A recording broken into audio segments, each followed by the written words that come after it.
you can sell $40,000 worth of workshops if you know who to sell to. And in this video, I'm going to show you the 4 different markets that you can sell your AI services to. I'm going to show you what pricing that you should say, what they care about, and what to sell to them. And I'm only sharing this because I've sold to each of these different markets, and I have very good examples on who can afford what do they care about, and what you can actually sell them.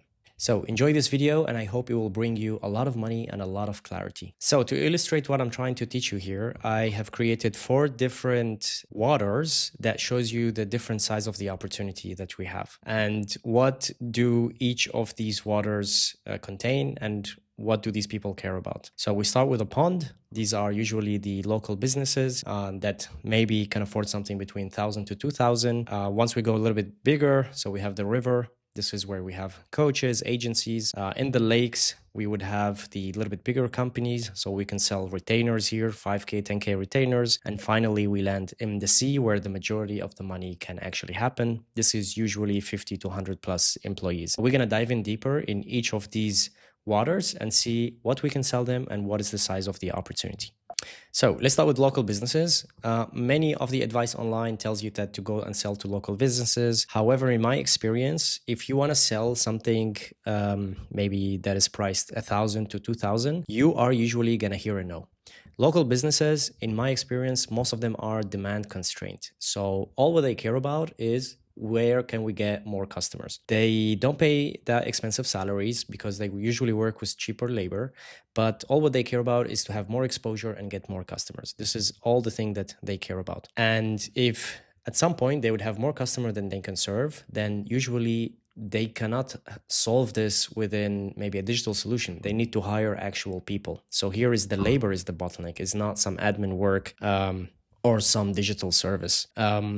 In my experience, what I've noticed you can sell to them is some sort of an ad service. So marketing agencies work really well. Something about lead capture, that someone actually show up to appointments if you're selling to real estate agencies, etc. Lead reactivations. So stuff that is more focused on generating more revenue and getting more customers. Here, I wouldn't recommend to sell a second brain, stuff like that. It's just they are usually lacking the technical sophistication to understand what a second brain is and what is it that you're trying to solve with it. Also, their data is usually not digital. The many local businesses I have interviewed and worked with, they are usually still working with papers, and most of the solution that they buy are really cheap SaaS subscriptions that you're trying to compete with. So if you would decide to sell to local businesses, I would recommend you package some sort of a service, so let's say marketing agency, and package it in a way that you can sell it as an ongoing subscription. So most of the most successful ones that I've seen that sold to local businesses was an ex-agency owner who used to run a marketing agency, and now he packaged all of his delivery in a fully automated way, and he helped them with performance marketing ads. So a company would just give a URL for their website, the AI scans the website, generate the ads, run them for them, and continuously analyze this. And he charges people like $300 a month compared to a traditional agency that used to charge 1,000 to 2,000. So if you're planning to service this market, you need to go cheaper. So maybe less than $500 a month subscriptions, and then just make it super automated and then just sell the same solution and again. Don't think about consulting. Don't think about building something super custom. Think more about maybe a platform or a SaaS that you can onboard many different people on it with a minimal work that you have to do. But here is the challenge, right? This is not as easy as build an end-to-end workflow. It takes a little bit more time. So there are some exceptions that I have met in my customers. I had one property management company, which was pretty local. They were managing a couple of apartments here in Berlin. And these guys wanted a voice agent because they were being bombarded by the phone and they didn't want to hire one more person. And then they just wanted a voice agent that can summarize what it is that this person needs, and then they can contact him later. So in this case, they really wanted to kind of remove some of the demand on the phones, but it really depends on the business. Most of them, as I said, are demand constrained, but there are certain businesses that they just have so much demands and customer service that they would still need these kind of services. And here, if you're targeting these people, I wouldn't recommend you to keep building custom things for each one. Try to think of a platform that you can build and then onboard all these people on this platform. So once we go a little bit upper market, here is where I call it the river. So this is the first time that I managed to sell a 5K package for either a solo founder. He was a one person running a marketing agency, another founder, also one person working with some freelancers running a data consultancy agency. And I've sold them up to 5K packages. These guys, they start to charge really high hourly rate, could be 200, 300 euros hourly rate or dollars. And if you find problems that they perceive as really annoying and wasting their time, and you find a way to automate it and just eliminate it from their life, they would be willing to invest amount of money to remove this friction, because they see themselves as earning a very high amount of hourly rate, and this time they shouldn't be doing themselves. Usually these guys also cannot afford just yet to hire full-time employees. And if they do hire employees, they are usually working with virtual assistants. So your solution needs to be even cheaper than hiring a long-term virtual assistant. And this is how they usually weigh things to make a business decision. I noticed some of the stuff that these guys have bought were some sort of an invoicing and bookkeeping automation, marketing and content repurposing.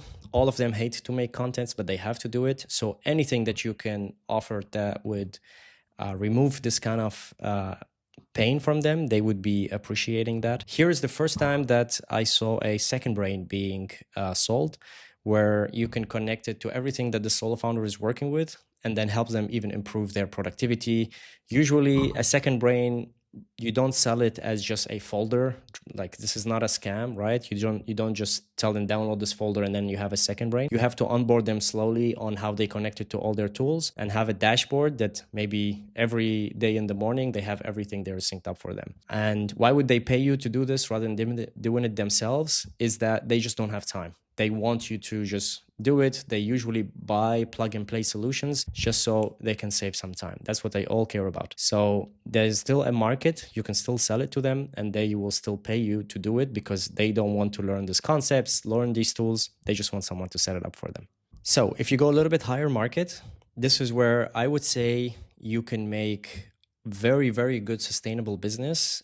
And this is where the business also becomes more predictable, because this is where you start landing longer contracts. For example, 8 months contract or a year contract where you are being paid 5K a retainer a month.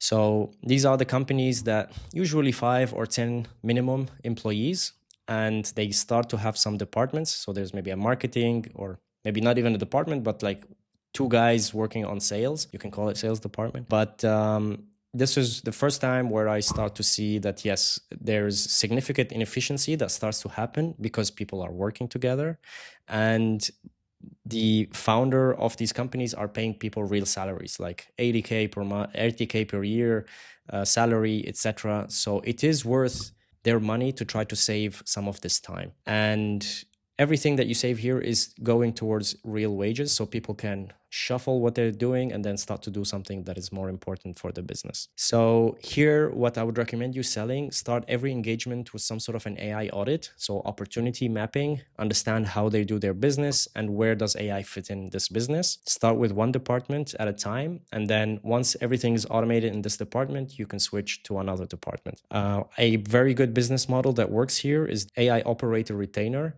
So some sort of a 5 to 10K a month where you're just sitting with them. You are working 1 to 2 or even 3 days per week, just purely for this company, and then just help them execute on the automations, automate it for them, and figure out new ones while maintaining previous ones as well. Also, you can do employee training. So if you bring in a new tool for the company, let's say Cloud Cowork, you can also do some workshops, full day workshops, etc. You can figure out a package deal for them that would onboard these employees on these kind of stuff. And here, I would say you can feed from this for a very long time. The average duration, if you land a good company that is actually wanting to grow and expand, you can work for like 6-7 months for them and then find maybe another customer or do like a short handover phase as well.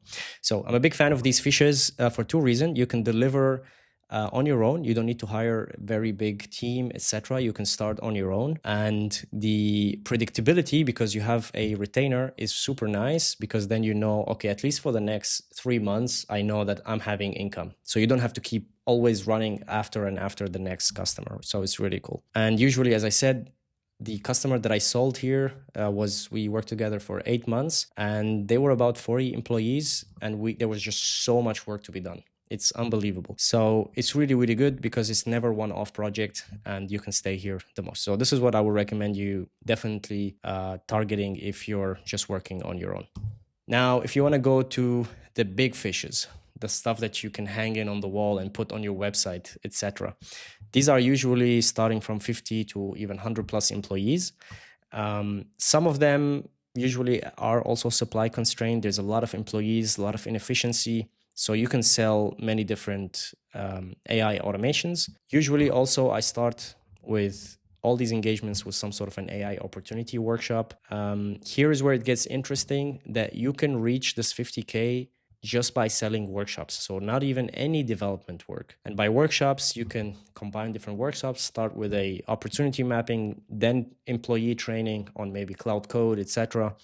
Then writing out a strategy document, so like building an AI strategy for the company, and then finally building some agentic. This is after the 40K, for example. Once you identify good opportunities and maybe make a hackathon to build a prototype for the company, you can start to build even more sophisticated solutions. And here the interesting part, you don't need to do it yourself, right? Because these guys, most of them, they also have development team, maybe 20 employees, the developers, if it's like a development company.